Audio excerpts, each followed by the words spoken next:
오늘 소개해드릴 책은 바나나 산책시키기입니다. 저자는 벤 알드리지, 출판사는 헤다입니다.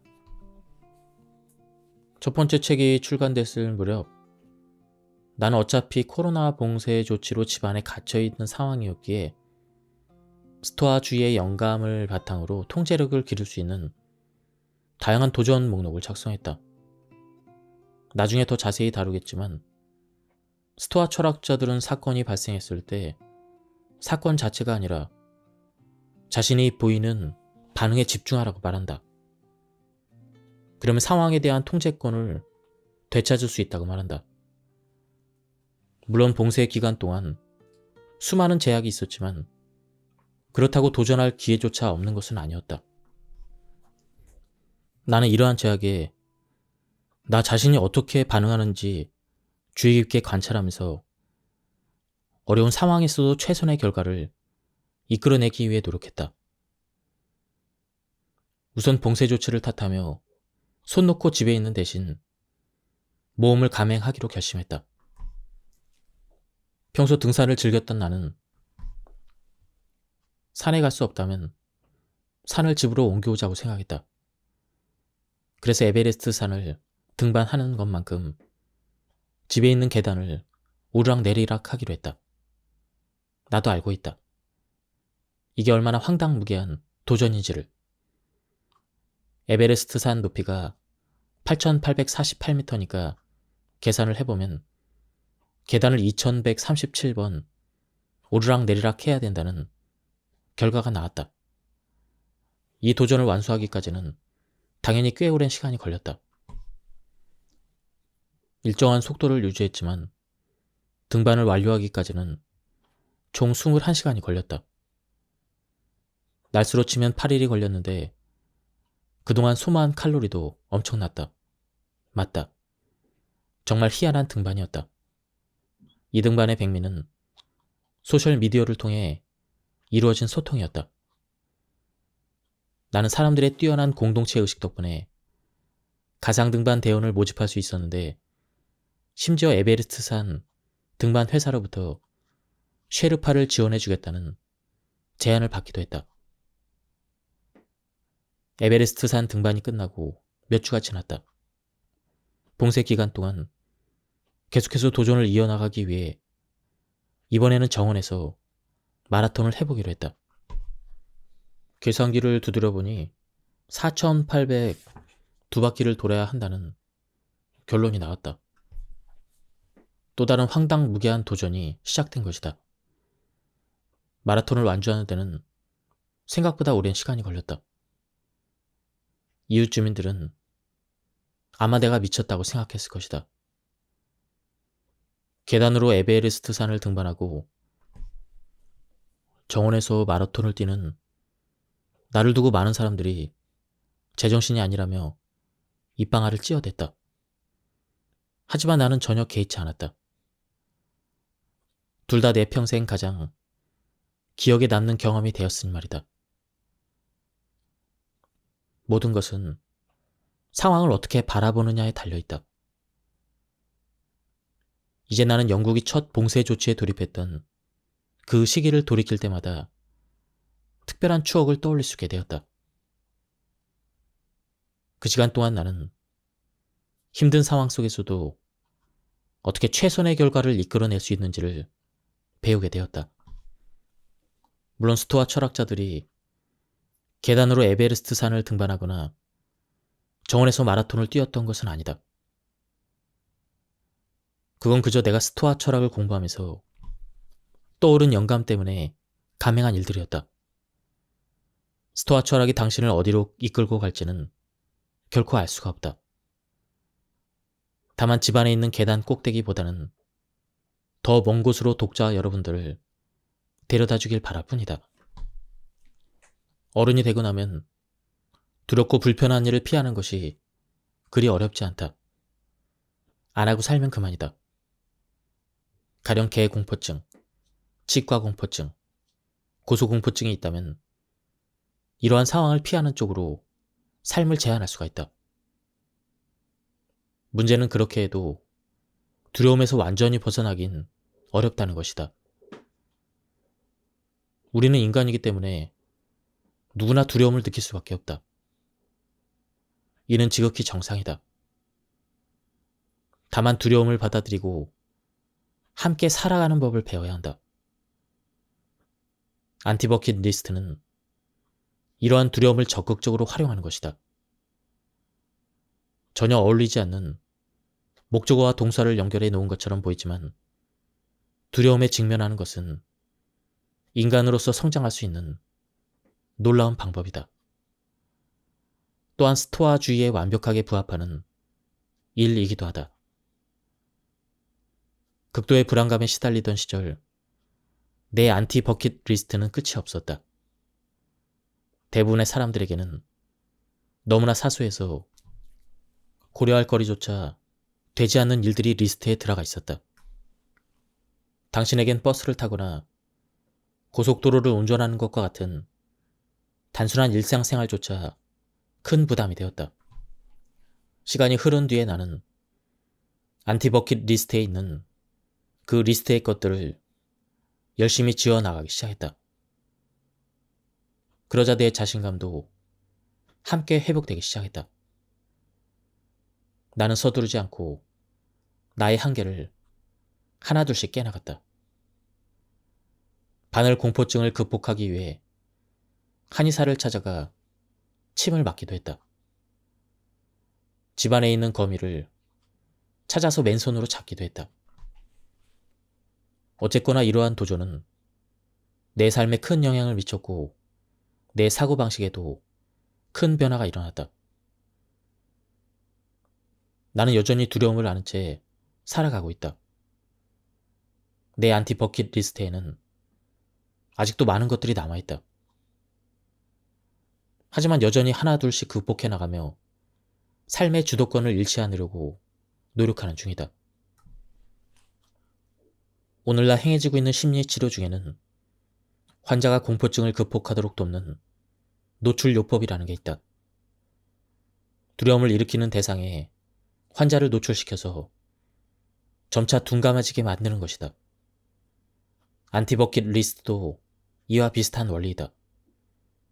극복할 수 있는 두려움은 성장할 수 있는 기회가 된다. 지금부터 마음속으로 당신의 안티버킷 리스트를 한번 작성해보자. 봉쇄 조치 때 실행에 옮겼던 도전 목록과 마찬가지로 안티버킷 리스트 또한 스토아 철학에 대한 근본적인 이해를 바탕으로 탄생했다. 바로 이것이 사물을 보는 새로운 방식에 우리 자신을 노출시킬 때 얻을 수 있는 굉장히 큰 장점이다. 새로운 사고방식을 받아들이면 또 다른 관점으로 나아가는 디딤돌을 얻을 수가 있다. 누구나 스토아 철학을 탐독하고 나면 자신에게 필요한 요소를 추출해서 삶에 적용할 수 있으리라 확신한다. 스토아 철학으로 당신의 삶이 변화할 상상을 하니 벌써 기분이 좋다. 통제할 수 없는 것을 통제하는 법. 통제력에 접근하는 스토아 학파의 방식은 내 인생에 크나큰 도움이 되었다. 내가 통제할 수 없는 것을 통제하는 법에 대해서 이야기하려는 것도 모두 이 때문이다. 스토아 학파는 외부 사건, 즉 우리 인생에서 벌어지는 일 대부분은 우리가 통제할 수 없다고 생각한다. 인생은 불확실하기 때문에 우리가 그 결과를 좌지우지하기란 불가능하다. 그러나 스토아 철학자들은 외부 사건에 어떻게 반응할 것인지는 우리 스스로 결정할 수 있다고 생각했다. 결국 우리는 나의 통제력과 상관없이 벌어지는 일들에 대해서 어떻게 대응할 것이냐에 집중함으로써 인생의 주도권을 어느 정도 되찾을 수 있다는 것이다. 그렇다면 실제로 통제할 수 없는 것을 통제하는 일이 가능할까? 가능하다면 그 방법은 무엇일까? 사실 통제할 수 없는 것을 직접적으로 통제하기란 불가능한 것이다. 날씨를 예로 들어보자. 인간은 비를 내리게 할 수 없다. 반대로 비를 그치게 할 수도 없다. 하지만 비가 오는 날에는 우산을 쓸 수가 있다. 비가 오지 않는 날에는 화분에 물을 줄 수가 있다. 날씨를 통제할 수는 없지만 적절한 행동으로 대응할 수는 있다. 통제할 수 있는 범위 밖에서 일어난 사건을 마주할 때 어떤 행동을 할 것이냐는 전적으로 우리가 선택할 수 있다는 것이다. 통제할 수 없는 사건을 실제로 통제할 수는 없다. 그러나 그 다음에 어떻게 행동할지는 분명 내가 통제할 수가 있다. 이것이 바로 통제할 수 없는 것을 통제하는 방법이다. 본질적으로는 인생을 경영하는 전략이라고도 할 수가 있다. 비가 내리면 우산을 챙겨나가고 인생에 혼란이 닥치면 합리적으로 사고하고 문제가 발생하면 그 다음 단계에 집중해서 해결책을 찾아내는 것이다. 스토아 철학자 에픽테토스는 이 모든 것을 한 문장으로 간결하게 정리했다. 중요한 것은 당신에게 무슨 일이 일어나는지가 아니라 당신이 그 일에 어떻게 대응하느냐이다. 이미 일어난 일은 제쳐두고 어떻게 대응할지에 집중하자고 마음먹을 때 삶의 주도권을 되찾을 수가 있다. 아무리 끔찍한 일이 일어나도 그 다음에 어디로 갈지는 그리고 어떻게 대처할지는 우리 손에 달려있다. 모든 것은 마음먹기에 달려있다. 이는 실험과 역경에 대처하는 아주 훌륭한 방법이다. 수레 뒤에 목줄로 묶여있는 개 한 마리를 상상해보자. 이 개는 수레의 방향을 결정할 수는 없지만 두 가지 선택권을 가지고 있다. 하나는 수레가 가는 대로 순순히 따라가는 것이고 다른 하나는 저항하며 질질 끌려가는 것이다. 여기서 개는 우리를 상징하고 수레는 인생을 상징한다. 우리에게는 선택권이 있다. 인생이 이끄는 대로 순응하며 살 것이냐 아니면 끌려갈 것이냐. 그렇다. 우리에게도 선택의 여지가 있긴 하지만 어쨌거나 인생이라는 수레는 쉬지 않고 굴러갈 것이다. 그러니 어찌됐건 뒤따라가는 편이 낫다. 스스로 통제할 수 있는 것과 없는 것을 구분할 줄 알게 되면 우리 힘으로 바꿀 수 없는 일에 매달리는 시간을 낭비하지 않게 된다. 그러면 삶이 훨씬 수월해진다. 집중해야 하는 것에 집중할 수 있기 때문이다. 스토아 철학자들은 우리가 통제할 수 없는 것들에는 무관심해야 한다고 생각했다. 이는 스토아 철학에서 굉장히 흥미로운 대목이다. 무관심해야 된다는 것은 무슨 뜻일까? 쉽게 말해 우리가 통제할 수 없는 일에 큰 비중을 두지 말라는 것이다. 타인을 평가할 때 통제할 수 없는 영역을 기준으로 삼지 말라는 것이다. 예를 들어 스토아 철학자들이 무관심해야 된다고 생각한 것들은 돈, 건강, 명예, 소유, 아름다움 등이었다. 이것들은 우리가 통제할 수 없는 영역에 속한다. 우리 힘으로 바꿀 수 없는 것들이다. 건강한 식습관을 유지할 수는 있겠지만 그렇다고 해서 갑작스럽게 생기는 질병이나 건강 문제를 피해갈 수는 없다. 돈도 마찬가지다. 열심히 일해도 어느 날 갑자기 강도를 당할 수도 있고 인플레이션으로 자산의 가치가 떨어질 수도 있으며 투자에 실패할 수도 있다. 스토아 철학자들은 사람들이 삶에 대해서 갖는 많은 불만이 현실에 대한 비현실적인 기대에서 비롯된다고 믿었다. 실제보다 인생을 더 잘 통제할 수 있다고 착각하면 막상 일이 계획대로 풀리지 않을 때 좌절하고 실망하게 된다. 스토아 철학은 이에 대해서 훌륭한 해결책을 제시한다. 스토아 철학자들은 인생에서 보장된 것은 아무것도 없다는 사실을 기억하라고 말한다. 인생에는 변수가 너무 많기 때문에 계획은 언제든지 어그러질 수가 있다. 항상 그런 것은 아니지만 어쨌거나 인생은 예측할 수 없으므로 예상치 못한 일이 일어날 수도 있다는 걸 항상 염두에 둬야 한다. 계획이 아무리 완벽해도 언제든지 크고 작은 차질이 발생할 수가 있다. 스토아 철학에는 이러한 마음가짐을 갖는 데 도움이 되는 보류 조항이라는 개념이 있다.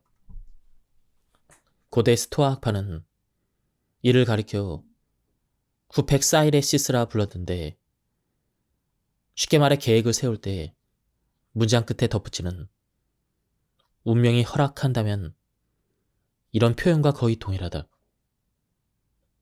예를 들어 이런 식이다. 나는 내일 해변에 갈 거야. 운명이 허락한다면 말이야. 오늘 저녁은 포장해 와서 먹을 거야. 운명이 허락한다면 말이야. 뭔가를 할 때마다 매번 이렇게 말할 필요는 없지만 평소 인생에서 보장되는 것은 아무것도 없다는 사실을 되뇌이며 정신력을 무장하는 데는 꽤 도움이 된다. 내일 해변으로 놀러 가는데 뜬금없이 비가 올지도 몰라. 차가 고장 날 수도 있어. 야생 오소리떼가 공격해올 수도 있어. 아마 마지막 말이 현실이 될 가능성은 거의 없지만 내 말뜻은 충분히 전달됐으리라 믿는다. 모든 일은 내 의도와 다르게 흘러갈 수가 있다. 모든 일이 계획대로 되리라는 생각은 큰 착각이다. 이 사실을 반드시 기억해야 한다. 아무 계획도 세우지 말고 아무 기대도 하지 말란 뜻이 아니다. 단지 우리가 통제할 수 없는 일이 많다는 사실을 항상 인식하며 살라는 것이다. 스토아 철학자들은 스토아 궁수라는 비유를 들어 이를 설명한다. 활을 들고 활시위를 당겨 관역을 조준하는 궁수를 상상해보자. 궁수는 관역의 정중앙을 맞추려 하지만 화살이 활을 떠나고 난 뒤에 벌어지는 일들을 통제할 수는 없다. 때마침 돌풍이 불어 화살이 전혀 엉뚱한 방향으로 날아갈 수도 있다. 관역이 움직이는 일이 벌어질 수도 있다. 어쩌면 이번에도 야생 오소리가 난입하여 상상조차 하지 못한 일이 벌어질 수도 있다. 이 밖에도 나의 의도와는 전혀 다른 결과가 펼쳐질 수도 있다는 걸 보여주는 사례는 수없이 많이 있다. 스토아주의가 알려주는 좌절과 실망을 피하는 법은 애초에 기대를 하지 않거나 미리 어떤 결과가 나와야 마땅하다고 단정짓지 않는 것이다. 이는 주어진 상황에서 최선을 다하되 언제나 결과는 원하는 대로 나오지 않을 수 있다는 사실을 받아들이는 것이다. 하지만 어떤 결과가 나오더라도 어떻게 대응할지는 우리가 선택할 수 있기에 무슨 일이 일어나도 우리는 감당할 수가 있다. 당신의 패기를 시험해 볼 수 있는 방법이 있다. 일주일 동안 가장 보잘것없는 음식으로 연명하며 누더기 같은 옷을 입고 생활을 해보라. 그리고 지금 이 상황이 당신이 두려워하는 최악의 상황인지를 자문해보라. 상황이 좋을 때 앞으로 닥쳐올 나쁜 상황을 대비해야 한다. 행운의 여신이 상냥하게 구는 동안 우리의 영혼은 그녀가 돌변할 때를 대비해 방어벽을 구축할 수 있기 때문이다. 스토아주의자들에게 불편함을 받아들이는 것은 일종의 훈련이었다. 하지만 결코 가학적인 상태가 되어서는 안 된다.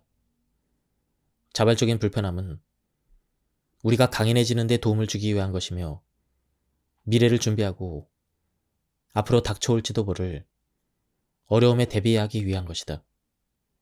스토아 학파는 여러 가지 방식으로 이 자발적인 불편함을 실제의 삶에 적용했다.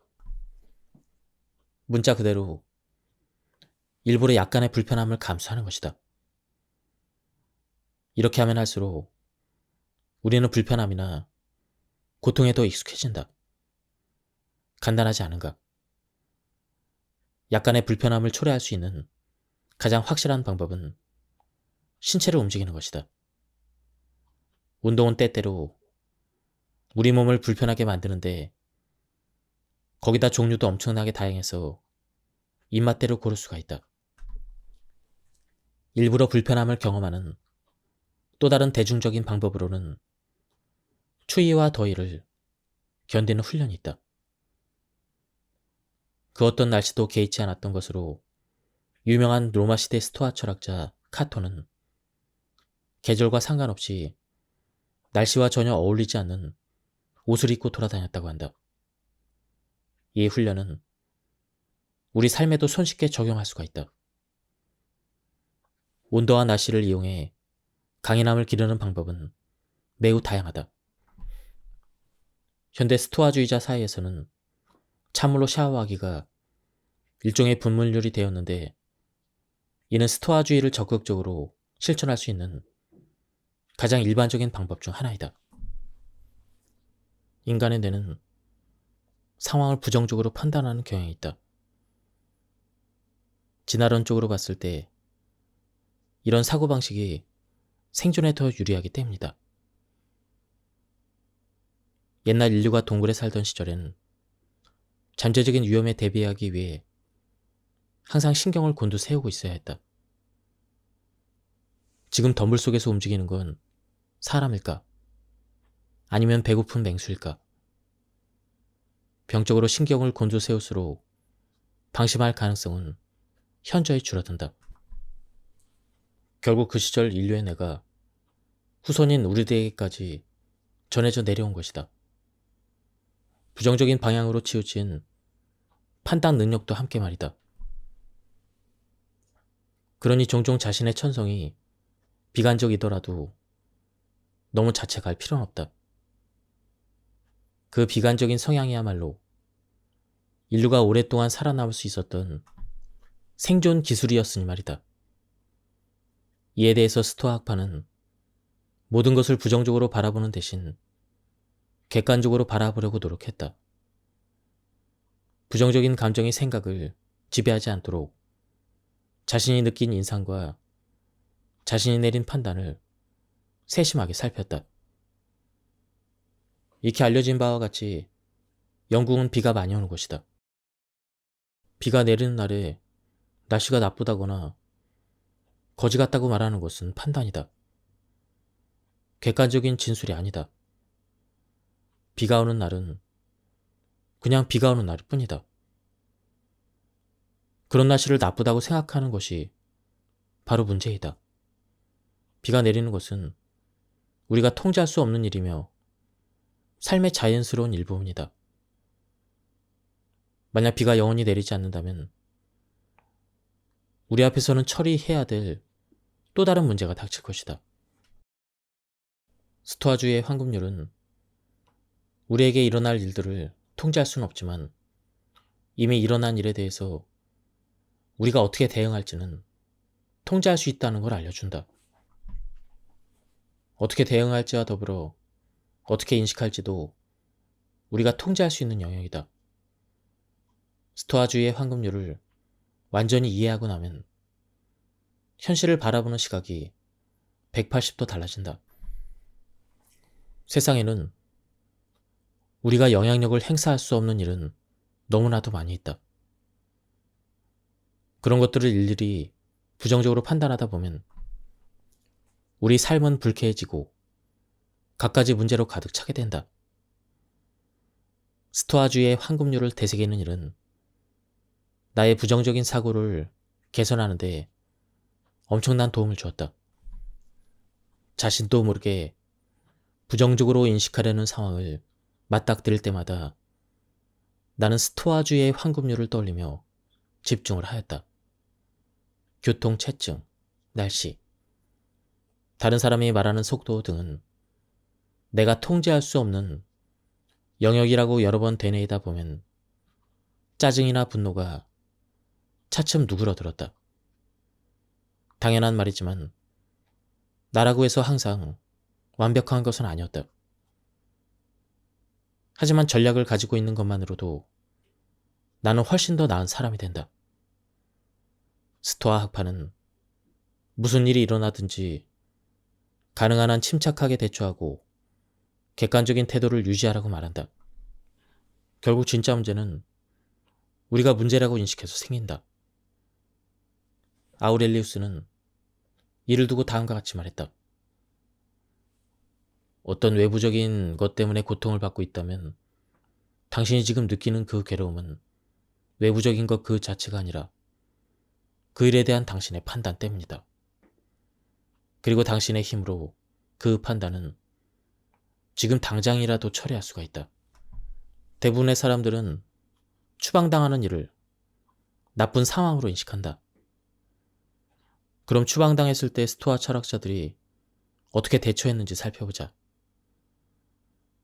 스토아파 철학자들은 걸핏하면 추방을 당했다. 도덕적으로 엄격하고 결점 없는 삶을 추구하다 보니 자연스레 적이 많이 생길 수밖에 없다. 이처럼 사회 정의를 추구했던 스토아 학파는 옳지 않다고 느껴지는 일이 있으면 권위에 반대하는 목소리를 내는 것으로 그때부터 유명했다. 상상하는 바와 같이 그 끝이 항상 좋진 않았다. 권력자의 심기를 건드리면 사형 선고를 받거나 먼 곳으로 추방되기 십상이었다. 세네카나 에픽테토스, 루푸스 등을 비롯해 몇몇 스토아 철학자들이 추방을 당했지만 이들이 이런 상황을 인식했던 방식은 대단히 흥미롭다. 이들은 결코 환경을 탓하지 않았다. 강제로 떠밀려 원치 않은 열악한 환경에 놓였을 때도 이들은 여전히 훌륭한 인격을 유지한 채 덕 있는 삶을 살 수 있다고 여겼다. 실제로 루푸스는 추방이 오히려 좋은 경험이 될 수 있다고 말했다. 특히 사치품이나 자원이 부족한 곳으로 쫓겨나 자연스럽게 소박한 삶을 살게 되면 안락한 삶을 극복하는 데 도움이 된다고 생각했다. 생존을 위한 필수 조건만 갖춰져 있다면 우리는 미덕과 인격을 연마함으로써 계속해서 성장해 나갈 수가 있다. 스토아 철학자들은 추방을 당했을 때조차 무심하게 반응했다. 그런 상황이 일어나길 원치는 않았겠지만 하나 추방을 당했더라도 그들은 대처할 능력이 있었다. 어차피 마주할 수밖에 없는 상황이라면 스토아 철학자들은 상황을 받아들이고 어떻게 대응할지를 고민했을 것이다. 제발 객관적으로 바라보자. 앞으로 길이 막히거나 기차가 연착되거나 줄을 서서 오래 기다려야 할 일이 생긴다면 객관적인 태도를 유지하는 데 집중해보자. 논리호수를 기억하는가? 자, 당장 논리를 발사하라. 아니면 잠시 로봇이 되어 지금 일어나고 있는 모든 상황을 객관적으로 바라보자. 상황을 판단하지 말고 그저 흘러가도록 두자. 나는 지금 차가 막히는 도로 한가운데 갇혀있다. 이런 객관적인 상황만 말해보자. 엉망진창이야. 라든가 늦을 것 같아. 이런 말은 덧붙이지 말자. 모든 것을 그저 객관적으로만 바라보려고 노력하라. 사실에만 집중하고 주관적인 감상이나 부정적인 예측은 덧붙이지 말라. 이 훈련은 우리가 직면하는 모든 상황이나 인간관계, 또는 내 뜻대로 되지 않는 모든 것에 적용함으로써 확장할 수가 있다. 일이 계획대로 진행되지 않거나 부정적인 측면을 맞닥뜨리더라도 언제나 객관적인 태도를 유지하려고 노력하라. 스토아 철학에서 아모르 파티라는 개념은 특히 역경과 관련이 있다. 아모르 파티는 운명에 대한 사랑을 의미한다. 비교적 후대에 생겨난 개념이라 고대 문헌에서는 찾을 수 없지만 현대 스토아 철학에서는 일어나는 일을 그대로 받아들이라는 스토아주의적 태도를 가리킬 때 이 표현을 사용한다. 에픽테토스는 이 개념을 다음과 같이 아름답게 표현했다. 모든 일이 당신이 원하는 대로 흘러가길 바라지 말고 실제로 벌어지는 일에 당신의 소망을 맞춰라. 그러면 평탄한 인생을 살 수 있을 것이다. 여기서 스토아 철학이 제시하는 목표는 무슨 일이 일어나든 삶을 있는 그대로 받아들이고 사랑하라는 것이다. 하지만 이는 말처럼 결코 쉽지 않다. 일이 잘못되었을 때 기뻐하기란 사실상 불가능하다. 문고리가 뽑히거나 다리가 부러졌을 때 야호라든가 만세를 외치라고 요구하는 건 무리일 수가 있다. 하지만 인생에서 무슨 일이 일어나든 포용할 수 있는 자세를 배우면 이러한 사건이 벌어졌을 때 얼마든지 다르게 반응할 수가 있다. 인생에서 우리가 통제할 수 있는 일은 거의 없다는 사실을 인정할 때 우리는 보다 열린 마음으로 모든 상황을 수용할 수 있게 된다. 실제로 우리 앞에 놓인 일을 처리할 때 거쳐야 되는 첫 번째 단계가 바로 수용이다. 아모르 파티는 역경에 직면했을 때도 인생을 잘 살아가는 것이다. 운명을 사랑하고 인생에서 일어나는 모든 일을 사랑하는 태도는 우리가 반드시 받아들여야 할 매우 스토아적인 태도이다. 물론 역경이 닥쳤을 때 오히려 그 역경에 의지하라는 말이 반직관적으로 느껴질 수도 있다. 하지만 올바른 마음가짐으로 역경을 받아들일 때래야 진정 우리는 세상을 변화시킬 수가 있다. 격렬한 감정은 훈련을 통해 통제하고 다스릴 수가 있다. 인생은 때로 감정의 롤러코스터를 타기도 한다. 1분 전만 해도 분명히 즐겁고 행복한 시간을 보내고 있었는데 순식간에 모든 기분이 뒤집히는 일이 일어나곤 한다. 부정적인 사건은 격렬한 감정을 불러일으키는데 사람들은 불과 몇 초 만에 감정에 휩싸여 상황에 대한 통제를 잃기도 한다. 두려움이든 분노든 슬픔이든 질투든 격렬한 감정은 대개 그 끝이 좋지 않다. 격렬한 감정은 다스리기 힘들다. 다자란 성인도 유아처럼 행동하게 만들기 때문에 감정에 사로잡힌 사람이라면 매우 어리석은 일을 저지를 수도 있다. 장단컨대 누구나 이런 경험이 있을 것이다. 매우 어리석은 일도 저지를 수 있다는 대목에서 뜨끔해할 필요는 없다. 통제를 벗어난 부정적인 감정은 심각한 결과를 초래할 수 있으며 때로는 내부적이든 외부적이든 다방면에 피해를 주는 파괴적인 행동으로 이어질 수가 있다.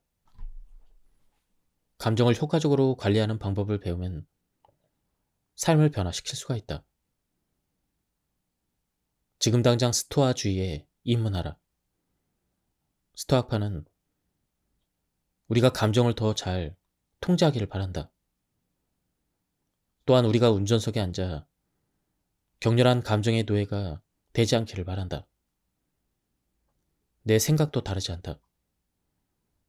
감정에 압도당하지 않는 능력을 기르면 일이 hil비하지 않는 삶을 살 수가 있다. 격렬한 감정이 치밀어 오를 때 침착함을 유지할 수가 있다. 한마디로 현명한 삶을 살 수가 있는 것이다. 하지만 이게 말처럼 쉬운 일은 아니다. 폭풍우가 휘몰아치는 가운데 배에 타고 있던 어느 스토아 철학자의 멋진 이야기가 전해진다. 배에 탄 사람들은 모두 죽음의 공포로 인해 얼굴이 하얗게 질려 있었지만 이 스토아 철학자는 불평이나 걱정을 전혀 하지 않았다. 그 또한 다른 사람들과 마찬가지로 공포를 느끼긴 했지만 눈앞의 현실을 한껏 부정적으로 부풀리다 정신에 대한 통제력을 잃어버리는 어리석음을 범하지는 않았다. 이 이야기는 죄 아무리 스토아주의자라도 감정의 동요를 경험한다는 사실을 보여준다.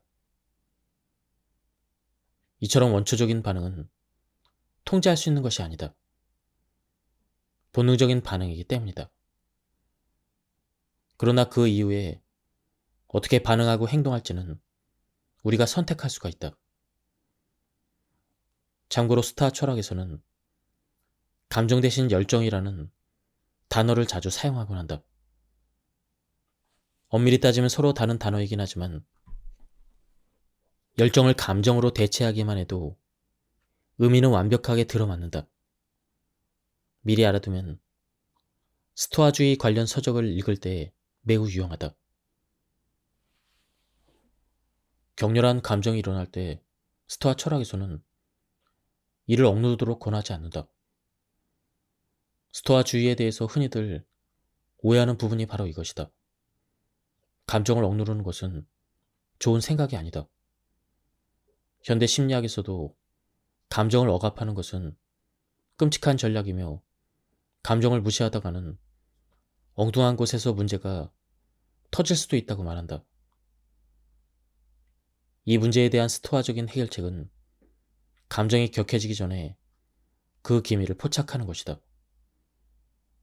일종의 예방적인 접근 방식이라 할 수 있는데 걷잡을 수 없어진 감정을 다스리기보다는 그 단계에 도달하기 전에 미리 처리하는 것이 목표이다. 그렇게 하려면 재빨리 움직여야 한다. 격렬한 감정에 사로잡히는데 몇 초밖에 걸리지 않을 수도 있기 때문이다. 스토아 철학자 아테네도루스는 로마 황제 옥타비아누스에게 철학을 가르쳤다. 아테노루스는 황제에게 분노를 다스리는 법을 전수했는데 화가 나면 일단 알파벳을 거꾸로 외운 다음에 반응하라고 했다. 그야말로 사건과 반응 사이에 쉼표를 찍는 완벽한 예라고 할 수가 있다. 아마도 옥타비아누스는 짜증나는 일이 생기면 속으로 알파벳부터 거꾸로 읊었을 것이다. 스토아 철학이 알려주는 격렬한 감정을 다스리는 또 다른 비법은 철학적으로 사과라는 것이다. 세네카는 커다란 슬픔이 닥쳤을 때 철학적 태도가 위로를 줄 수 있다고 조언했다. 여기서 철학은 이성적으로 사과하는 능력을 말한다.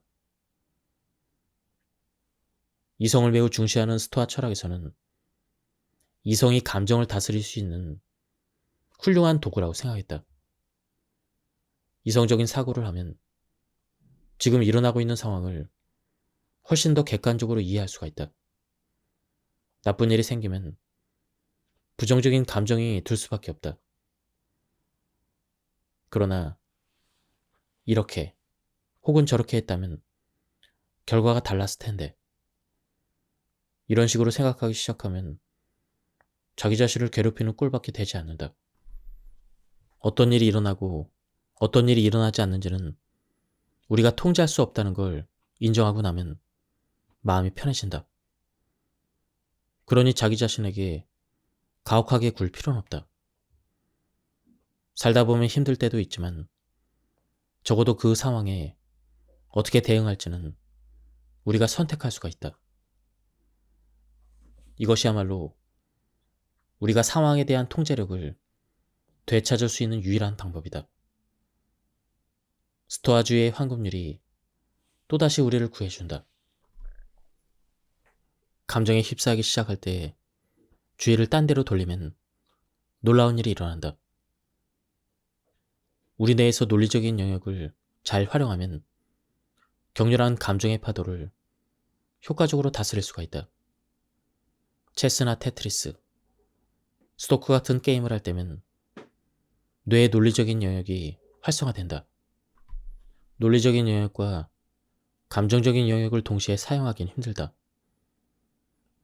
따라서 논리적인 사고를 요구하는 퍼즐과 게임으로 자극을 주면 마음가짐에 큰 변화를 일으킬 수가 있다.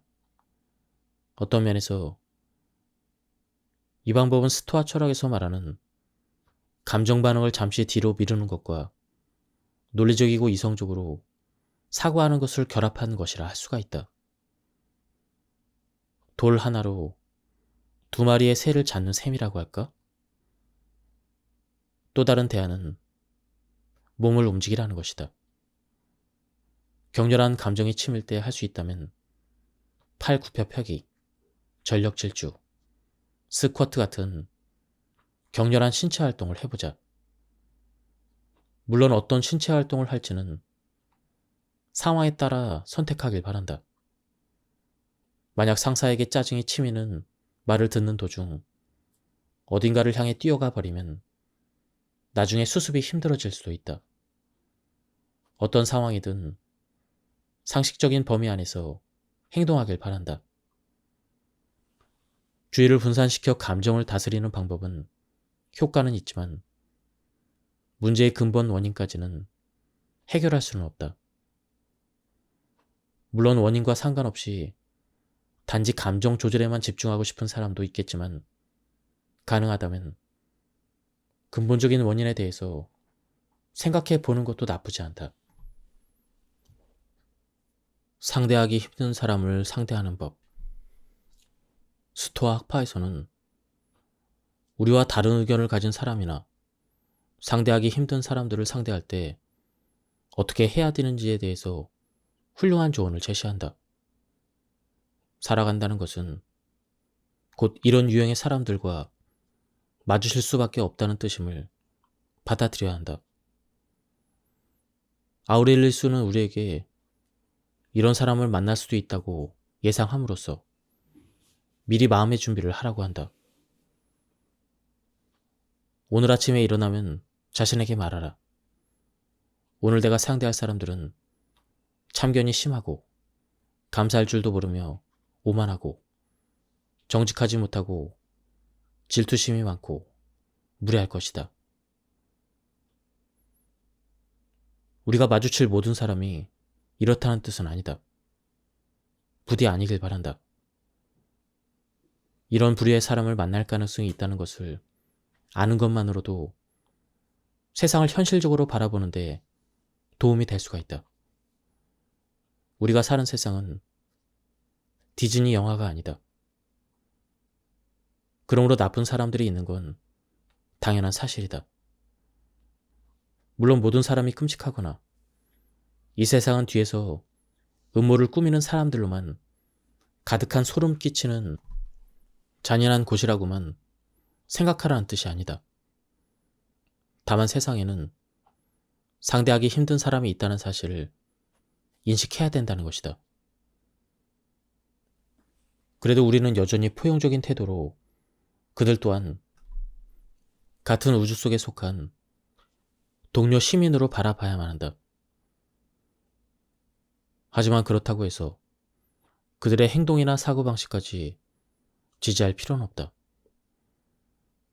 상대하기 까다로운 사람들에게 아우렐리우스는 그들이 그렇게 된 것은 잘못된 판단으로 인해 잘못된 행동을 하기 때문이라고 말한다. 그러면서 비록 세상을 바라보는 관점은 다르지만 그들의 본성은 여전히 우리와 비슷하기 때문에 그들도 변할 수 있다는 점을 기억해야 한다고 말한다. 그들 또한 여전히 어딘가에서는 선한 본성을 지니고 있기 때문이다. 그들이 그러한 것은 선, 악을 구별하지 못하기 때문이다. 그러나 나는 선의 아름다움과 악의 추함을 보면서 범죄자도 나와 비슷한 본성을 지니고 있다는 사실을 깨달았다. 즉, 혈통이나 태생은 달라도 정신은 같으며 신의 일부를 지니고 있다는 점 또한 다르지 않다는 것이다. 스토아파는 용서하는 법과 다른 사람의 장점을 보는 법을 배우라고 말한다. 이런 태도를 키우기 위한 방법으로 가장 좋은 것은 공감 능력을 높이는 것이다. 공감 능력을 높이려면 사물을 다른 관점에서 볼 줄 알아야 한다. 나의 아내 헬렌은 공감 능력이 뛰어날 뿐 아니라 항상 다른 사람을 배려한다. 나는 그 깊은 배려심을 존경한다. 헬렌은 항상 다른 관점에서 바라보려고 노력한다. 미친 듯이 운전하는 사람을 보면 헬렌은 아마 서둘러 병원에 가는 길일지도 몰라. 혹은 어쩌면 안 좋은 소식을 들어서 정신이 없을지도 몰라. 이렇게 말할 것이다. 나에게서는 자연스럽게 나올 수 없는 반응이다. 미친 듯이 운전하는 사람을 볼 때면 나는 헬렌처럼 생각하기가 어렵다. 나는 보통 곧바로 경적을 울리는 스타일이다. 하지만 경적을 울린다고 해서 상황이 나아지진 않는다. 솔직히 나도 점점 너그러운 마음으로 상황이 흘러가는 대로 두는 일에 익숙해지고 있다. 이러한 사고방식의 이면에는 심리학이 탄탄하게 자리하고 있다. 우리는 평소 스트레스가 사람들에게 미치는 영향을 과소평가하는 경향이 있다. 우리는 그들이 이렇게 행동하게 된 이유를 알지 못한다. 나쁜 행동이라 판단 내리는 일은 쉽지만 그 행동 뒤에 감춰진 전체적인 맥락까지 파악하는 건 쉬운 일이 아니다. 잘못된 일에 동조하거나 좋아할 필요는 물론 없지만 이러한 관점에서 생각함으로써 그런 행동을 하는 사람에게조차 공감할 수 있는 능력을 키울 수가 있다. 지금까지 이 책에 대한 리뷰를 모두 마쳤습니다. 이 책은 가독성이 굉장히 좋았습니다. 이 책은 스토아 철학에 대한 책인데요. 남녀노소 누구나 이해할 수 있게, 쉽게 이해할 수 있게 쓴 그런 책이었습니다. 한번 책을 구해서 읽어보실 것을 추천드립니다. 여기서 리뷰를 마치도록 하겠습니다. 감사합니다. 오늘 소개해드릴 책은 바나나 산책시키기입니다. 저자는 벤 알드리지, 출판사는 헤다입니다. 첫 번째 책이 출간됐을 무렵 나는 어차피 코로나 봉쇄 조치로 집안에 갇혀있는 상황이었기에 스토아주의의 영감을 바탕으로 통제력을 기를 수 있는 다양한 도전 목록을 작성했다. 나중에 더 자세히 다루겠지만 스토아 철학자들은 사건이 발생했을 때 사건 자체가 아니라 자신이 보이는 반응에 집중하라고 말한다. 그러면 상황에 대한 통제권을 되찾을 수 있다고 말한다. 물론 봉쇄 기간 동안 수많은 제약이 있었지만 그렇다고 도전할 기회조차 없는 것은 아니었다. 나는 이러한 제약에 나 자신이 어떻게 반응하는지 주의 깊게 관찰하면서 어려운 상황에서도 최선의 결과를 이끌어내기 위해 노력했다. 우선 봉쇄 조치를 탓하며 손 놓고 집에 있는 대신 모험을 감행하기로 결심했다. 평소 등산을 즐겼던 나는 산에 갈 수 없다면 산을 집으로 옮겨오자고 생각했다. 그래서 에베레스트 산을 등반하는 것만큼 집에 있는 계단을 오르락 내리락 하기로 했다. 나도 알고 있다. 이게 얼마나 황당무계한 도전인지를. 에베레스트 산 높이가 8,848m니까 계산을 해보면 계단을 2137번 오르락내리락 해야 된다는 결과가 나왔다. 이 도전을 완수하기까지는 당연히 꽤 오랜 시간이 걸렸다. 일정한 속도를 유지했지만 등반을 완료하기까지는 총 21시간이 걸렸다. 날수로 치면 8일이 걸렸는데 그동안 소모한 칼로리도 엄청났다. 맞다. 정말 희한한 등반이었다. 이 등반의 백미는 소셜미디어를 통해 이루어진 소통이었다. 나는 사람들의 뛰어난 공동체 의식 덕분에 가상등반 대원을 모집할 수 있었는데 심지어 에베레스트산 등반 회사로부터 쉐르파를 지원해주겠다는 제안을 받기도 했다. 에베레스트산 등반이 끝나고 몇 주가 지났다. 봉쇄 기간 동안 계속해서 도전을 이어나가기 위해 이번에는 정원에서 마라톤을 해보기로 했다. 계산기를 두드려보니 4,802바퀴를 돌아야 한다는 결론이 나왔다.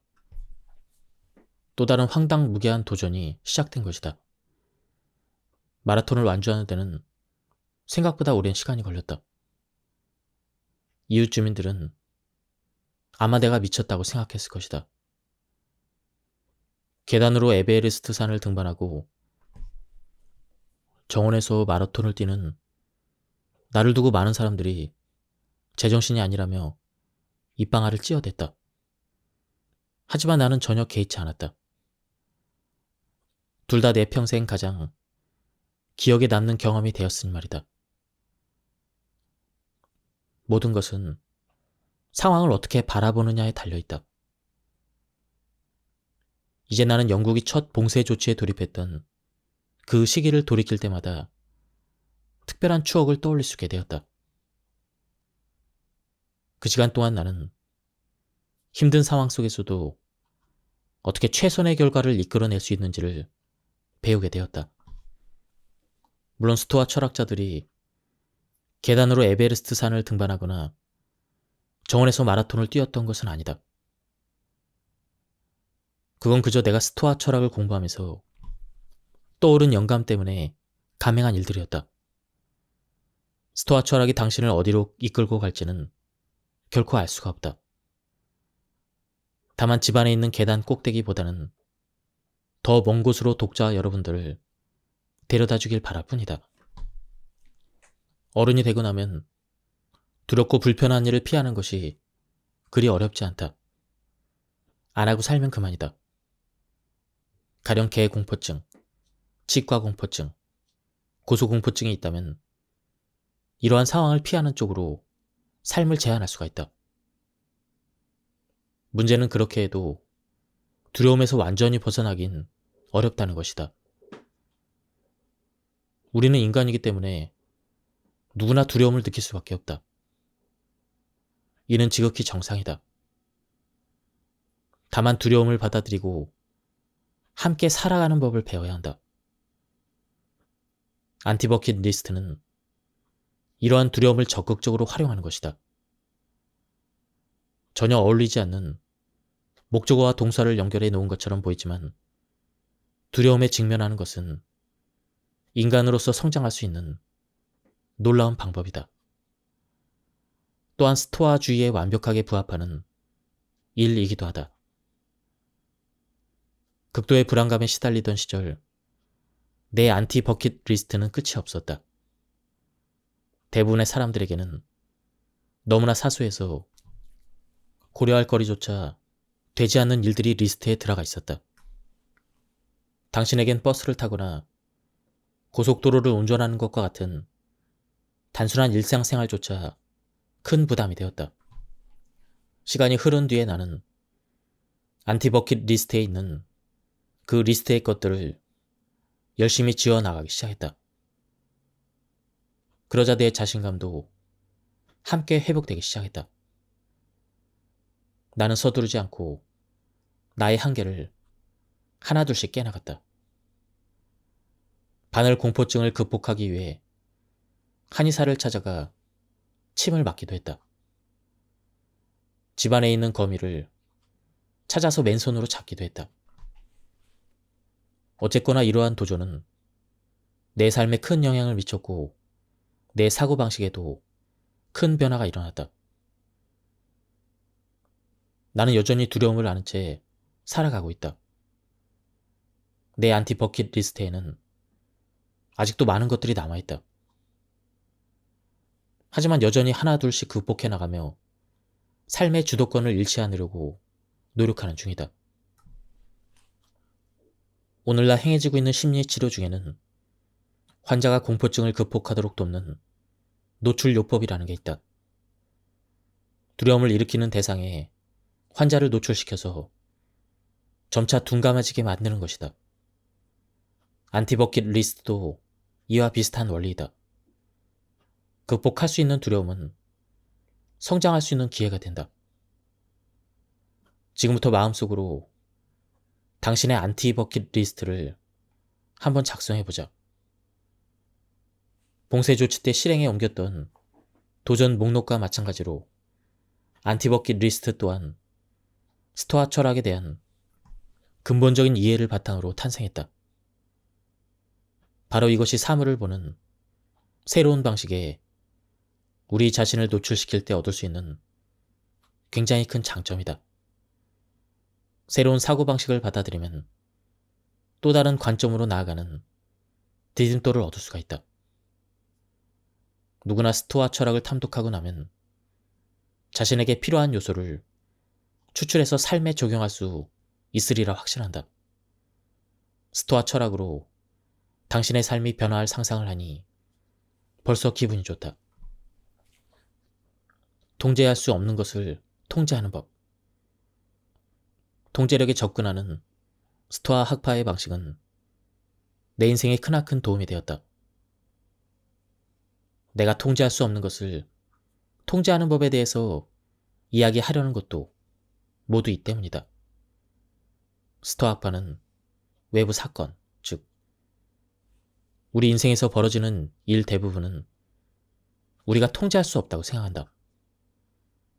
인생은 불확실하기 때문에 우리가 그 결과를 좌지우지하기란 불가능하다. 그러나 스토아 철학자들은 외부 사건에 어떻게 반응할 것인지는 우리 스스로 결정할 수 있다고 생각했다. 결국 우리는 나의 통제력과 상관없이 벌어지는 일들에 대해서 어떻게 대응할 것이냐에 집중함으로써 인생의 주도권을 어느 정도 되찾을 수 있다는 것이다. 그렇다면 실제로 통제할 수 없는 것을 통제하는 일이 가능할까? 가능하다면 그 방법은 무엇일까? 사실 통제할 수 없는 것을 직접적으로 통제하기란 불가능한 것이다. 날씨를 예로 들어보자. 인간은 비를 내리게 할 수 없다. 반대로 비를 그치게 할 수도 없다. 하지만 비가 오는 날에는 우산을 쓸 수가 있다. 비가 오지 않는 날에는 화분에 물을 줄 수가 있다.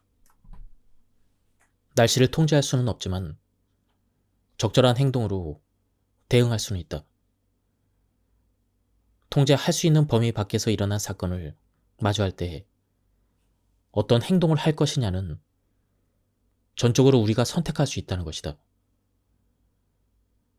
통제할 수 없는 사건을 실제로 통제할 수는 없다. 그러나 그 다음에 어떻게 행동할지는 분명 내가 통제할 수가 있다. 이것이 바로 통제할 수 없는 것을 통제하는 방법이다. 본질적으로는 인생을 경영하는 전략이라고도 할 수가 있다. 비가 내리면 우산을 챙겨나가고 인생에 혼란이 닥치면 합리적으로 사고하고 문제가 발생하면 그 다음 단계에 집중해서 해결책을 찾아내는 것이다. 스토아 철학자 에픽테토스는 이 모든 것을 한 문장으로 간결하게 정리했다. 중요한 것은 당신에게 무슨 일이 일어나는지가 아니라 당신이 그 일에 어떻게 대응하느냐이다. 이미 일어난 일은 제쳐두고 어떻게 대응할지에 집중하자고 마음먹을 때 삶의 주도권을 되찾을 수가 있다. 아무리 끔찍한 일이 일어나도 그 다음에 어디로 갈지는, 그리고 어떻게 대처할지는 우리 손에 달려있다. 모든 것은 마음먹기에 달려있다. 이는 실험과 역경에 대처하는 아주 훌륭한 방법이다. 수레 뒤에 목줄로 묶여있는 개 한 마리를 상상해보자. 이 개는 수레의 방향을 결정할 수는 없지만 두 가지 선택권을 가지고 있다. 하나는 수레가 가는 대로 순순히 따라가는 것이고, 다른 하나는 저항하며 질질 끌려가는 것이다. 여기서 개는 우리를 상징하고 수레는 인생을 상징한다.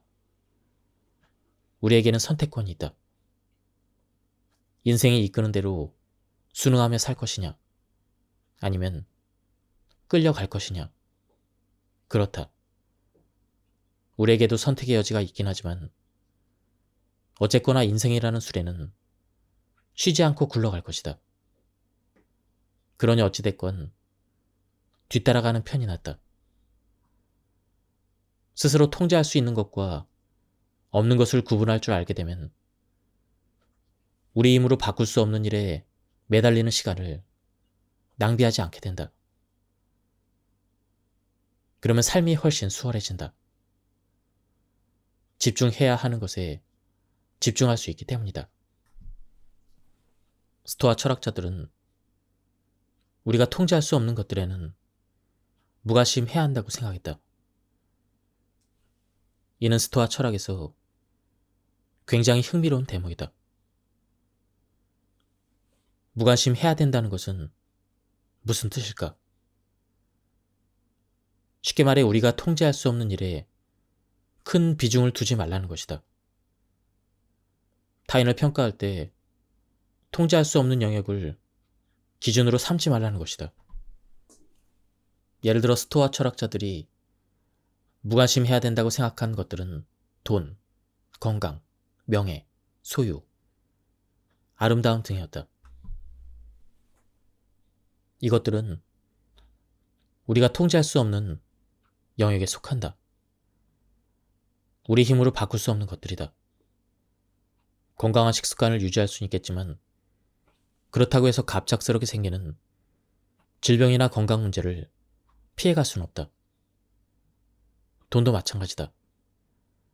열심히 일해도 어느 날 갑자기 강도를 당할 수도 있고 인플레이션으로 자산의 가치가 떨어질 수도 있으며 투자에 실패할 수도 있다.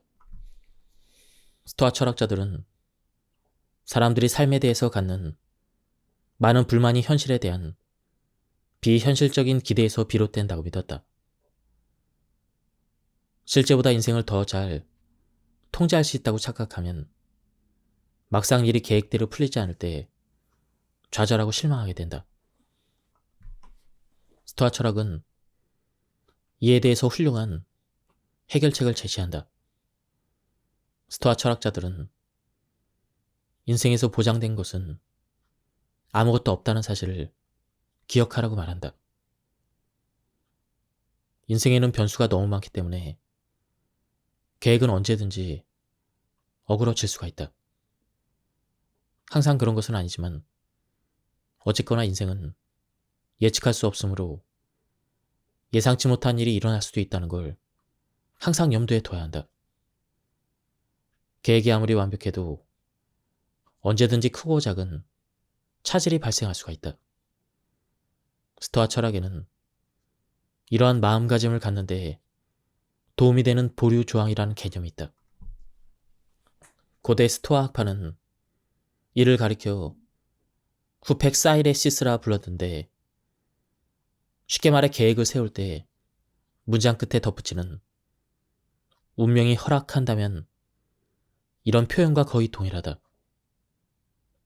예를 들어 이런 식이다. 나는 내일 해변에 갈 거야. 운명이 허락한다면 말이야. 오늘 저녁은 포장해 와서 먹을 거야. 운명이 허락한다면 말이야. 뭔가를 할 때마다 매번 이렇게 말할 필요는 없지만 평소 인생에서 보장되는 것은 아무것도 없다는 사실을 되뇌이며 정신력을 무장하는 데는 꽤 도움이 된다. 내일 해변으로 놀러 가는데 뜬금없이 비가 올지도 몰라. 차가 고장날 수도 있어. 야생 오소리떼가 공격해올 수도 있어.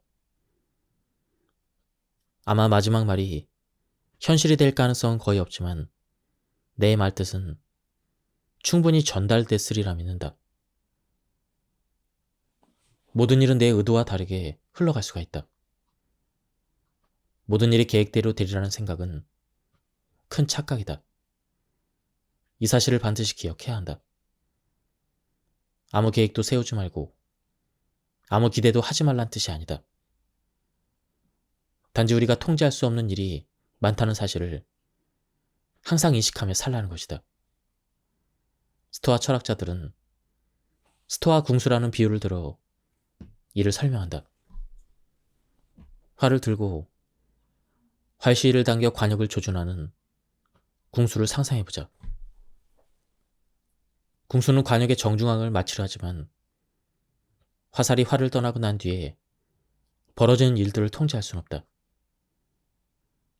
때마침 돌풍이 불어 화살이 전혀 엉뚱한 방향으로 날아갈 수도 있다. 관역이 움직이는 일이 벌어질 수도 있다. 어쩌면 이번에도 야생 오소리가 난입하여 상상조차 하지 못한 일이 벌어질 수도 있다.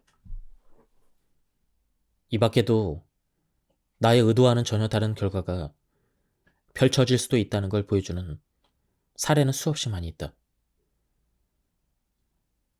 스토아주의가 알려주는 좌절과 실망을 피하는 법은 애초에 기대를 하지 않거나 미리 어떤 결과가 나와야 마땅하다고 단정 짓지 않는 것이다. 이는 주어진 상황에서 최선을 다하되 언제나 결과는 원하는 대로 나오지 않을 수 있다는 사실을 받아들이는 것이다. 하지만 어떤 결과가 나오더라도 어떻게 대응할지는 우리가 선택할 수 있기에 무슨 일이 일어나도 우리는 감당할 수가 있다.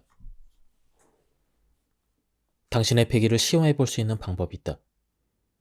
일주일 동안 가장 보잘것없는 음식으로 연명하며 누더기 같은 옷을 입고 생활을 해보라.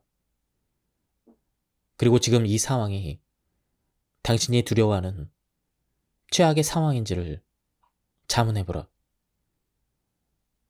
상황이 좋을 때 앞으로 닥쳐올 나쁜 상황을 대비해야 한다. 행운의 여신이 상냥하게 구는 동안 우리의 영혼은 그녀가 돌변할 때를 대비해 방어벽을 구축할 수 있기 때문이다. 스토아주의자들에게 불편함을 받아들이는 것은 일종의 훈련이었다. 하지만 결코 가학적인 상태가 되어서는 안 된다. 자발적인 불편함은 우리가 강인해지는 데 도움을 주기 위한 것이며 미래를 준비하고 앞으로 닥쳐올지도 모를 어려움에 대비하기 위한 것이다. 스토아 학파는 여러 가지 방식으로 이 자발적인 불편함을 실제의 삶에 적용했다. 문자 그대로 일부러 약간의 불편함을 감수하는 것이다. 이렇게 하면 할수록 우리는 불편함이나 고통에 더 익숙해진다. 간단하지 않은가? 약간의 불편함을 초래할 수 있는 가장 확실한 방법은 신체를 움직이는 것이다. 운동은 때때로 우리 몸을 불편하게 만드는데 거기다 종류도 엄청나게 다양해서 입맛대로 고를 수가 있다. 일부러 불편함을 경험하는 또 다른 대중적인 방법으로는 추위와 더위를 견디는 훈련이 있다. 그 어떤 날씨도 개의치 않았던 것으로 유명한 로마시대 스토아 철학자 카토는 계절과 상관없이 날씨와 전혀 어울리지 않는 옷을 입고 돌아다녔다고 한다. 이 훈련은 우리 삶에도 손쉽게 적용할 수가 있다. 온도와 날씨를 이용해 강인함을 기르는 방법은 매우 다양하다. 현대 스토아주의자 사이에서는 찬물로 샤워하기가 일종의 분문율이 되었는데 이는 스토아주의를 적극적으로 실천할 수 있는 가장 일반적인 방법 중 하나이다. 인간의 뇌는 상황을 부정적으로 판단하는 경향이 있다. 진화론적으로 봤을 때 이런 사고방식이 생존에 더 유리하기 때문이다. 옛날 인류가 동굴에 살던 시절엔 잠재적인 위험에 대비하기 위해 항상 신경을 곤두세우고 있어야 했다. 지금 덤불 속에서 움직이는 건 사람일까? 아니면 배고픈 맹수일까? 병적으로 신경을 곤두세울수록 방심할 가능성은 현저히 줄어든다. 결국 그 시절 인류의 뇌가 후손인 우리들에게까지 전해져 내려온 것이다. 부정적인 방향으로 치우친 판단 능력도 함께 말이다. 그러니 종종 자신의 천성이 비관적이더라도 너무 자책할 필요는 없다. 그 비관적인 성향이야말로 인류가 오랫동안 살아남을 수 있었던 생존 기술이었으니 말이다. 이에 대해서 스토아 학파는 모든 것을 부정적으로 바라보는 대신 객관적으로 바라보려고 노력했다.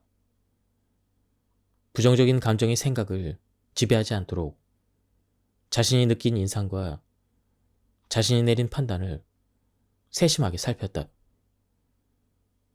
이렇게 알려진 바와 같이 영국은 비가 많이 오는 곳이다. 비가 내리는 날에 날씨가 나쁘다거나 거지 같다고 말하는 것은 판단이다. 객관적인 진술이 아니다. 비가 오는 날은 그냥 비가 오는 날일 뿐이다. 그런 날씨를 나쁘다고 생각하는 것이 바로 문제이다. 비가 내리는 것은 우리가 통제할 수 없는 일이며 삶의 자연스러운 일부분이다. 만약 비가 영원히 내리지 않는다면 우리 앞에서는 처리해야 될 또 다른 문제가 닥칠 것이다. 스토아주의의 황금률은 우리에게 일어날 일들을 통제할 수는 없지만 이미 일어난 일에 대해서 우리가 어떻게 대응할지는 통제할 수 있다는 걸 알려준다. 어떻게 대응할지와 더불어 어떻게 인식할지도 우리가 통제할 수 있는 영역이다. 스토아주의의 황금률을 완전히 이해하고 나면 현실을 바라보는 시각이 180도 달라진다. 세상에는 우리가 영향력을 행사할 수 없는 일은 너무나도 많이 있다. 그런 것들을 일일이 부정적으로 판단하다 보면 우리 삶은 불쾌해지고 갖가지 문제로 가득 차게 된다. 스토아주의의 황금률을 되새기는 일은 나의 부정적인 사고를 개선하는 데 엄청난 도움을 주었다. 자신도 모르게 부정적으로 인식하려는 상황을 맞닥뜨릴 때마다 나는 스토아주의의 황금률을 떠올리며 집중을 하였다. 교통체증, 날씨, 다른 사람이 말하는 속도 등은 내가 통제할 수 없는 영역이라고 여러 번 되뇌이다 보면 짜증이나 분노가 차츰 누그러들었다. 당연한 말이지만 나라고 해서 항상 완벽한 것은 아니었다. 하지만 전략을 가지고 있는 것만으로도 나는 훨씬 더 나은 사람이 된다. 스토아 학파는 무슨 일이 일어나든지 가능한 한 침착하게 대처하고 객관적인 태도를 유지하라고 말한다. 결국 진짜 문제는 우리가 문제라고 인식해서 생긴다. 아우렐리우스는 이를 두고 다음과 같이 말했다. 어떤 외부적인 것 때문에 고통을 받고 있다면 당신이 지금 느끼는 그 괴로움은 외부적인 것 그 자체가 아니라 그 일에 대한 당신의 판단 때문이다. 그리고 당신의 힘으로 그 판단은 지금 당장이라도 처리할 수가 있다. 대부분의 사람들은 추방당하는 일을 나쁜 상황으로 인식한다. 그럼 추방당했을 때 스토아 철학자들이 어떻게 대처했는지 살펴보자. 스토아파 철학자들은 걸핏하면 추방을 당했다. 도덕적으로 엄격하고 결점 없는 삶을 추구하다 보니 자연스레 적이 많이 생길 수밖에 없다. 이처럼 사회 정의를 추구했던 스토아 학파는 옳지 않다고 느껴지는 일이 있으면 권위에 반대하는 목소리를 내는 것으로 그때부터 유명했다. 상상하는 바와 같이 그 끝이 항상 좋진 않았다. 권력자의 심기를 건드리면 사형 선고를 받거나 먼 곳으로 추방되기 십상이었다. 세네카나 에픽테토스, 루푸스 등을 비롯해 몇몇 스토아 철학자들이 추방을 당했지만 이들이 이런 상황을 인식했던 방식은 대단히 흥미롭다. 이들은 결코 환경을 탓하지 않았다. 강제로 떠밀려 원치 않은 열악한 환경에 놓였을 때도 이들은 여전히 훌륭한 인격을 유지한 채 덕 있는 삶을 살 수 있다고 여겼다. 실제로 루푸스는 추방이 오히려 좋은 경험이 될 수 있다고 말했다. 특히 사치품이나 자원이 부족한 곳으로 쫓겨나 자연스럽게 소박한 삶을 살게 되면 안락한 삶을 극복하는 데 도움이 된다고 생각했다. 생존을 위한 필수 조건만 갖춰져 있다면 우리는 미덕과 인격을 연마함으로써 계속해서 성장해 나갈 수가 있다. 스토아 철학자들은 추방을 당했을 때조차 무심하게 반응했다. 그런 상황이 일어나길 원치는 않았겠지만 하나 추방을 당했더라도 그들은 대처할 능력이 있었다. 어차피 마주할 수밖에 없는 상황이라면 스토아 철학자들은 상황을 받아들이고 어떻게 대응할지를 고민했을 것이다. 제발 객관적으로 바라보자. 앞으로 길이 막히거나 기차가 연착되거나 줄을 서서 오래 기다려야 할 일이 생긴다면 객관적인 태도를 유지하는 데 집중해보자. 논리호수를 기억하는가? 자, 당장 논리를 발사하라. 아니면 잠시 로봇이 되어 지금 일어나고 있는 모든 상황을 객관적으로 바라보자. 상황을 판단하지 말고 그저 흘러가도록 두자. 나는 지금 차가 막히는 도로 한가운데 갇혀있다. 이런 객관적인 상황만 말해보자. 엉망진창이야. 라든가 늦을 것 같아. 이런 말은 덧붙이지 말자. 모든 것을 그저 객관적으로만 바라보려고 노력하라. 사실에만 집중하고 주관적인 감상이나 부정적인 예측은 덧붙이지 말라. 이 훈련은 우리가 직면하는 모든 상황이나 인간관계 또는 내 뜻대로 되지 않는 모든 것에 적용함으로써 확장할 수가 있다. 일이 계획대로 진행되지 않거나 부정적인 측면을 맞닥뜨리더라도 언제나 객관적인 태도를 유지하려고 노력하라. 스토아 철학에서 아모르 파티라는 개념은 특히 역경과 관련이 있다. 아모르 파티는 운명에 대한 사랑을 의미한다. 비교적 후대에 생겨난 개념이라 고대 문헌에서는 찾을 수 없지만 현대 스토아 철학에서는 일어나는 일을 그대로 받아들이라는 스토아주의적 태도를 가리킬 때 이 표현을 사용한다. 에픽테토스는 이 개념을 다음과 같이 아름답게 표현했다. 모든 일이 당신이 원하는 대로 흘러가길 바라지 말고 실제로 벌어지는 일에 당신의 소망을 맞춰라. 그러면 평탄한 인생을 살 수 있을 것이다. 여기서 스토아 철학이 제시하는 목표는 무슨 일이 일어나든 삶을 있는 그대로 받아들이고 사랑하라는 것이다. 하지만 이는 말처럼 결코 쉽지 않다. 일이 잘못되었을 때 기뻐하기란 사실상 불가능하다. 문고리가 뽑히거나 다리가 부러졌을 때 야호라든가 만세를 외치라고 요구하는 건 무리일 수가 있다. 하지만 인생에서 무슨 일이 일어나든 포용할 수 있는 자세를 배우면 이러한 사건이 벌어졌을 때 얼마든지 다르게 반응할 수가 있다. 인생에서 우리가 통제할 수 있는 일은 거의 없다는 사실을 인정할 때 우리는 보다 열린 마음으로 모든 상황을 수용할 수 있게 된다. 실제로 우리 앞에 놓인 일을 처리할 때 거쳐야 되는 첫 번째 단계가 바로 수용이다. 아모르 파티는 역경에 직면했을 때도 인생을 잘 살아가는 것이다. 운명을 사랑하고 인생에서 일어나는 모든 일을 사랑하는 태도는 우리가 반드시 받아들여야 할 매우 스토아적인 태도이다. 물론 역경이 닥쳤을 때 오히려 그 역경에 의지하라는 말이 반직관적으로 느껴질 수도 있다. 하지만 올바른 마음가짐으로 역경을 받아들일 때래야 진정 우리는 세상을 변화시킬 수가 있다. 격렬한 감정은 훈련을 통해 통제하고 다스릴 수가 있다. 인생은 때로 감정의 롤러코스터를 타기도 한다.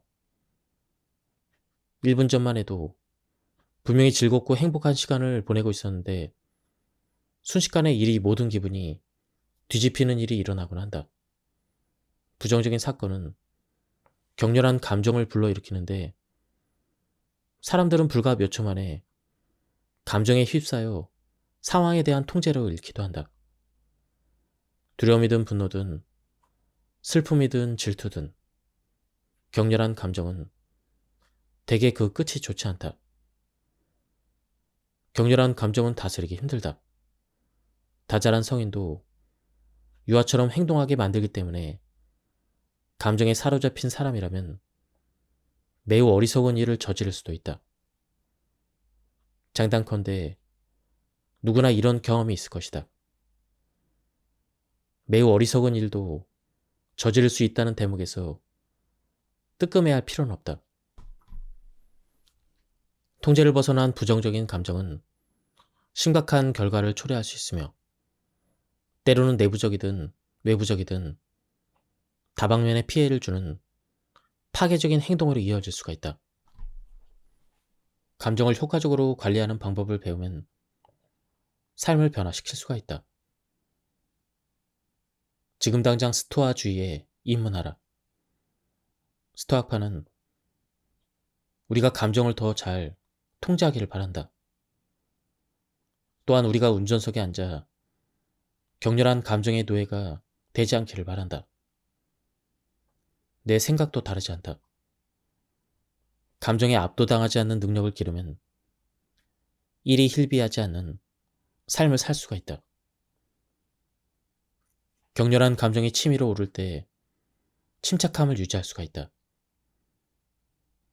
한마디로 현명한 삶을 살 수가 있는 것이다. 하지만 이게 말처럼 쉬운 일은 아니다. 폭풍우가 휘몰아치는 가운데 배에 타고 있던 어느 스토아 철학자의 멋진 이야기가 전해진다. 배에 탄 사람들은 모두 죽음의 공포로 인해 얼굴이 하얗게 질려 있었지만 이 스토아 철학자는 불평이나 걱정을 전혀 하지 않았다. 그 또한 다른 사람들과 마찬가지로 공포를 느끼긴 했지만 눈앞의 현실을 한껏 부정적으로 부풀리다 정신에 대한 통제력을 잃어버리는 어리석음을 범하지는 않았다. 이 이야기는 죄 아무리 스토아주의자라도 감정의 동요를 경험한다는 사실을 보여준다. 이처럼 원초적인 반응은 통제할 수 있는 것이 아니다. 본능적인 반응이기 때문이다.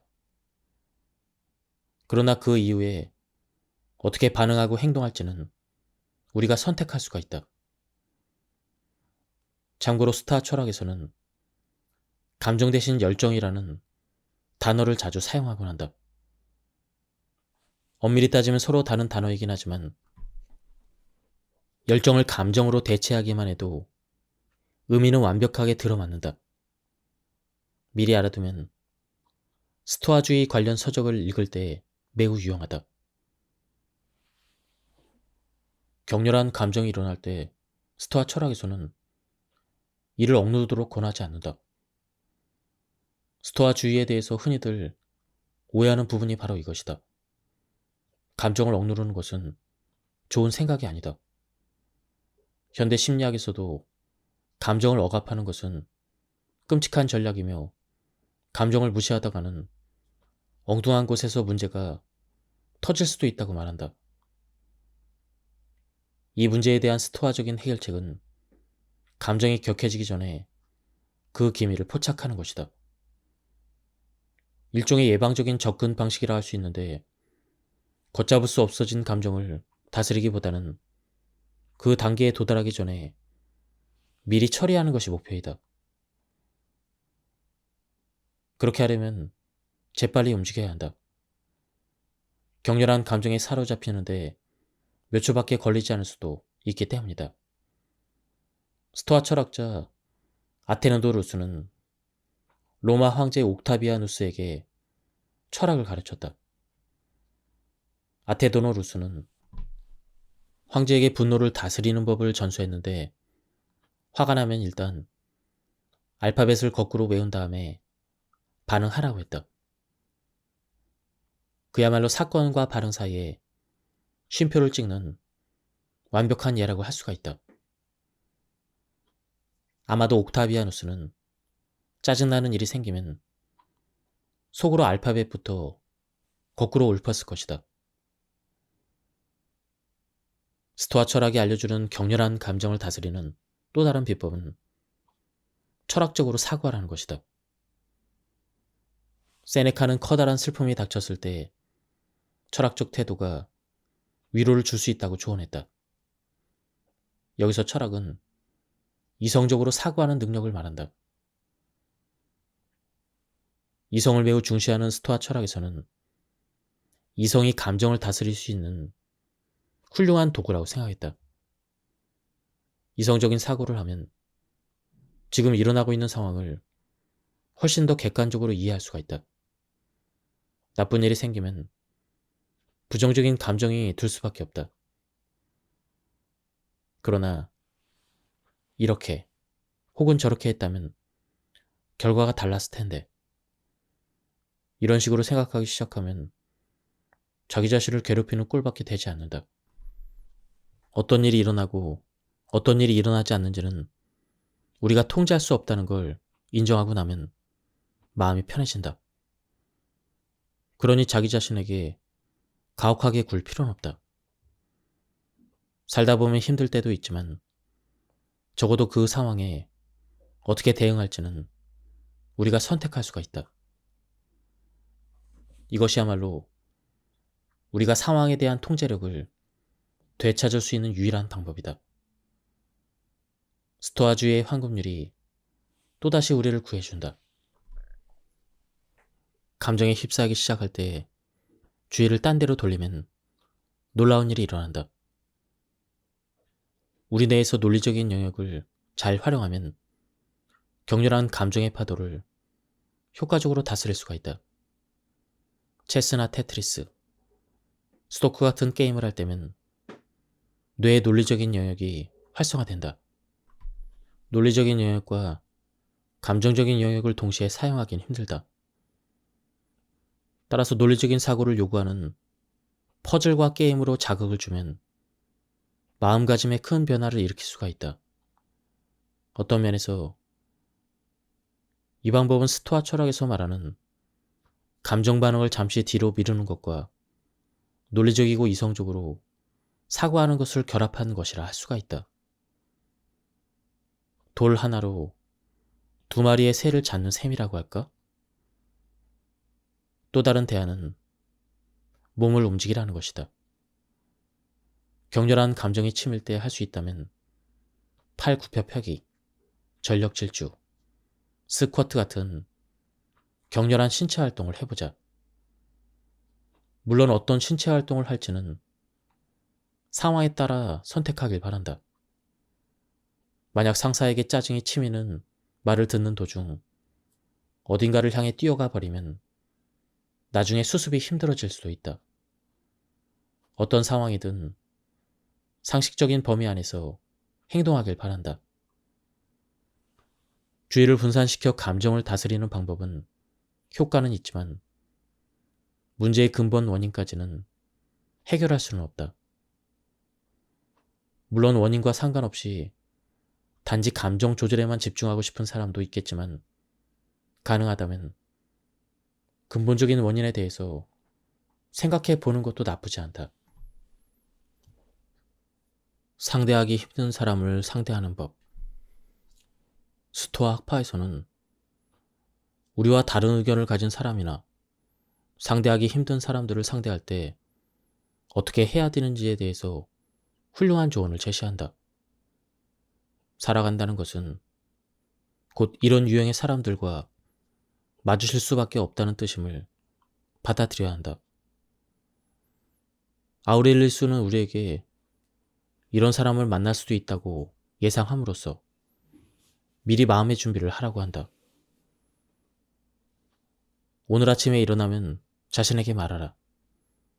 오늘 내가 상대할 사람들은 참견이 심하고 감사할 줄도 모르며 오만하고 정직하지 못하고 질투심이 많고 무례할 것이다. 우리가 마주칠 모든 사람이 이렇다는 뜻은 아니다. 부디 아니길 바란다. 이런 부류의 사람을 만날 가능성이 있다는 것을 아는 것만으로도 세상을 현실적으로 바라보는데 도움이 될 수가 있다. 우리가 사는 세상은 디즈니 영화가 아니다. 그러므로 나쁜 사람들이 있는 건 당연한 사실이다. 물론 모든 사람이 끔찍하거나 이 세상은 뒤에서 음모를 꾸미는 사람들로만 가득한 소름 끼치는 잔인한 곳이라고만 생각하라는 뜻이 아니다. 다만 세상에는 상대하기 힘든 사람이 있다는 사실을 인식해야 된다는 것이다. 그래도 우리는 여전히 포용적인 태도로 그들 또한 같은 우주 속에 속한 동료 시민으로 바라봐야만 한다. 하지만 그렇다고 해서 그들의 행동이나 사고방식까지 지지할 필요는 없다. 상대하기 까다로운 사람들에게 아우렐리우스는 그들이 그렇게 된 것은 잘못된 판단으로 인해 잘못된 행동을 하기 때문이라고 말한다. 그러면서 비록 세상을 바라보는 관점은 다르지만 그들의 본성은 여전히 우리와 비슷하기 때문에 그들도 변할 수 있다는 점을 기억해야 한다고 말한다. 그들 또한 여전히 어딘가에서는 선한 본성을 지니고 있기 때문이다. 그들이 그러한 것은 선, 악을 구별하지 못하기 때문이다. 그러나 나는 선의 아름다움과 악의 추함을 보면서 범죄자도 나와 비슷한 본성을 지니고 있다는 사실을 깨달았다. 즉, 혈통이나 태생은 달라도 정신은 같으며 신의 일부를 지니고 있다는 점 또한 다르지 않다는 것이다. 스토아파는 용서하는 법과 다른 사람의 장점을 보는 법을 배우라고 말한다. 이런 태도를 키우기 위한 방법으로 가장 좋은 것은 공감 능력을 높이는 것이다. 공감 능력을 높이려면 사물을 다른 관점에서 볼 줄 알아야 한다. 나의 아내 헬렌은 공감 능력이 뛰어날 뿐 아니라 항상 다른 사람을 배려한다. 나는 그 깊은 배려심을 존경한다. 헬렌은 항상 다른 관점에서 바라보려고 노력한다. 미친 듯이 운전하는 사람을 보면 헬렌은 아마 서둘러 병원에 가는 길일지도 몰라. 혹은 어쩌면 안 좋은 소식을 들어서 정신이 없을지도 몰라. 이렇게 말할 것이다. 나에게서는 자연스럽게 나올 수 없는 반응이다. 미친 듯이 운전하는 사람을 볼 때면 나는 헬렌처럼 생각하기가 어렵다. 나는 보통 곧바로 경적을 울리는 스타일이다. 하지만 경적을 울린다고 해서 상황이 나아지진 않는다. 솔직히 나도 점점 너그러운 마음으로 상황이 흘러가는 대로 두는 일에 익숙해지고 있다. 이러한 사고방식의 이면에는 심리학이 탄탄하게 자리하고 있다.